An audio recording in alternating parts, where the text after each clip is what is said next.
ਜਿਹੜੀ ਵੀ team cricket ਖੇਡਣ ਆਉਂਦੀ ਹੈ ਨਾ, ਹਰ ਇੱਕ ਪਲੇਅਰ ਨੂੰ ਮੋਟਰਸਾਈਕਲ ਮਿਲਣ ਵਾਲਾ ਹੈ, ਕਿਉਂਕਿ ਟੂਰਨਾਮੈਂਟ ਹੀ ਇਦਾਂ ਦੀ ਹੋਣ ਜਾ ਰਹੀ ਹੈ ਯਾਰ। ਪਹਿਲਾ ਪ੍ਰਾਈਜ਼ 11 ਮੋਟਰਸਾਈਕਲ ਤੇ ਦੂਜਾ ਪ੍ਰਾਈਜ਼ 11 ਇਲੈਕਟ੍ਰਿਕ ਸਕੂਟੀਆਂ। ਮੇਲਾ ਬਹੁਤ ਤਕੜਾ ਹੋਣਾ ਹੈ। ਫਰੀਦਕੋਟ ਏਰੀਆ ਹਲੇ ਤਾਂ ਕਮਿੰਗ ਸੂਨ ਹੈ, ਬੜਾ ਕੁਝ ਸਸਪੈਂਸ ਹੈ। ਮੈਂ ਸੋਚੀ ਜਾਂਦਾ ਯਾਰ, ਜਿਹੜੇ ਲੋਕਾਂ ਨੂੰ ਐ ਹੁੰਦਾ ਕਿ ਯਾਰ ਬਾਹਰ ਵਾਲਾ ਪਲੇਅਰ ਜਿੱਤ ਜਾਂਦਾ ਹੈ ਜਾਂ ਇੱਕ ਪਲੇਅਰ ਜੋ ਮੇਨ ਹੁੰਦਾ ਉਹੀ ਜਿੱਤ ਜਾਂਦਾ ਹੈ, ਪਰ ਸਮਾਂ ਬਦਲ ਗਿਆ।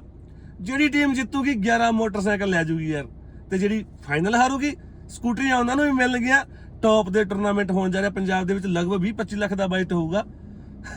ਹਾਲੇ ਕਮਿੰਗ ਸੂਨ ਹੈ, ਜਲਦੀ ਅਪਡੇਟ ਦਿੰਦੇ ਆ। ਜੁੜੇ ਰਹੋ ਸਪੋਰਟਸ ਵਿਦ ਸਮਰੀ ਦੇ ਨਾਲ, ਪਿਆਰ ਦਿੰਦੇ ਰਹੋ। Thank you so much.